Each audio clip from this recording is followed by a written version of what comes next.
Welcome to The Explainer. Today, we're talking about a quiet revolution that's happening right under our feet. It's public Wi-Fi.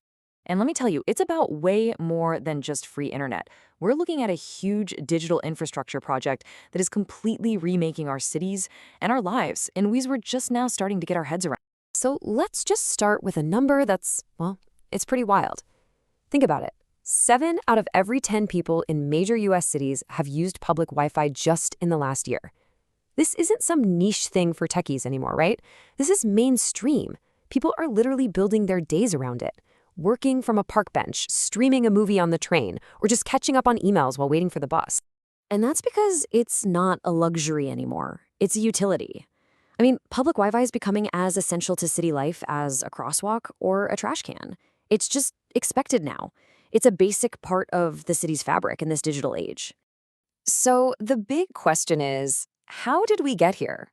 And maybe more importantly, where is all this heading? In this explainer, we are going to unpack the whole story of the smart sidewalk, from you, the user, to the city planner, and from all the incredible potential to some of the hidden dangers. First up, let's kind of hold a mirror up to ourselves. What does the way we use public Wi-Fi really say about us? The data actually paints a fascinating picture of our digital lives and reveals our priorities, our weak spots, and our growing reliance on being connected. Just look at the variety here. I mean, sure, over half of us are streaming videos, turning our commutes into a personal movie night. But the real story, the one that really jumps out, is that 41% of people are using public Wi-Fi for critical stuff like banking or getting government services. See, this isn't just about entertainment. For a lot of people, it's an absolute lifeline. And no surprise here, our smartphones are the key to this whole digital world. A whopping 60% of us connect on our phones. We're turning every street corner into an office, every park bench into a movie theater. It's the story of a city that's always in motion. A city that basically never logs off. Think about your own week. For almost half of everyone living in a big city, that weekly routine now includes logging onto public Wi-Fi. This isn't just some passing trend, folks. It's a fundamental change in how we live, work, and play in our cities. Now, all this demand, you better believe cities have noticed. In fact, it's kicked off a massive infrastructure boom, this race to build a kind of digital canopy over our cities.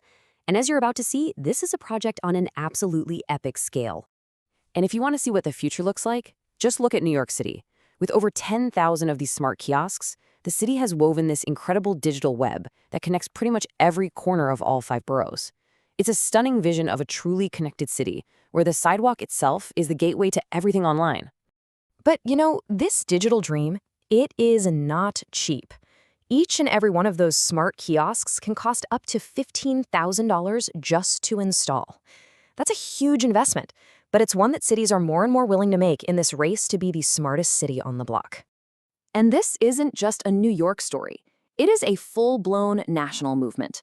From the sunny streets of LA to the busy avenues of Chicago and the historic core of Philly, cities all over America are basically rewriting their own blueprints for the digital age, one hotspot at a time. But here's the twist.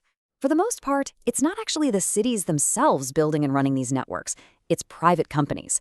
This is the new era of the public-private partnership, and it's a high-stakes deal where cities trade away valuable ad space in return for a multi-million-dollar digital facelift. Okay, so this all sounds amazing, right? But with great connectivity comes great responsibility. This whole digital revolution is a story of both incredible promise and serious peril. It's this delicate balancing act between empowering people and, well, exposing them to new, invisible dangers. Just look at the two sides of this coin. On one hand, you've got the promise of digital inclusion, right? Free calls and device charging for people who really need it. But on the other hand, you have the peril of a digital Wild West, where most users are just surfing without any kind of safety net. And then there's the risk of a new kind of digital divide, where the best internet is all clustered in just a handful of cities. Let's be absolutely crystal clear about this number. If you are using public Wi-Fi without a VPN, you are playing with fire.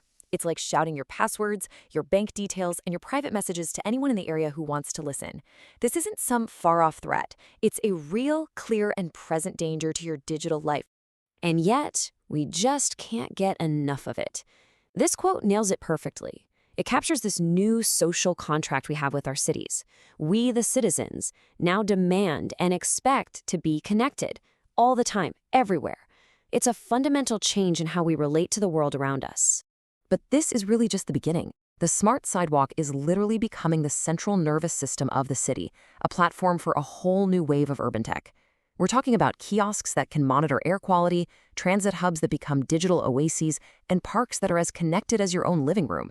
The smart city is being built, right now, right under our feet. So, where does all this leave us? We've seen how a simple convenience has exploded into this complex, powerful new kind of infrastructure. But the story of the smart sidewalk is definitely still being written. And the next chapter? It's going to be defined by the choices we all make today. And here's the bottom line. For a majority of city leaders, public Wi-Fi is not a nice-to-have anymore. It's a must-have. They now see it as just as critical to the health of a city as its roads, its bridges, and its power grid. And that, my friends, is a total game changer. Yeah, this isn't some passing fad. This is a permanent shift. The smart sidewalk is no longer an experiment. It's a core building block of the 21st century city. It's the digital foundation that the future of urban life is literally going to be built on. So, as we stand here on the edge of this new urban era, the question isn't if our cities will get smarter, it's how. What do we choose to digitize next? And how do we make sure that this digital future is a future that works for everyone?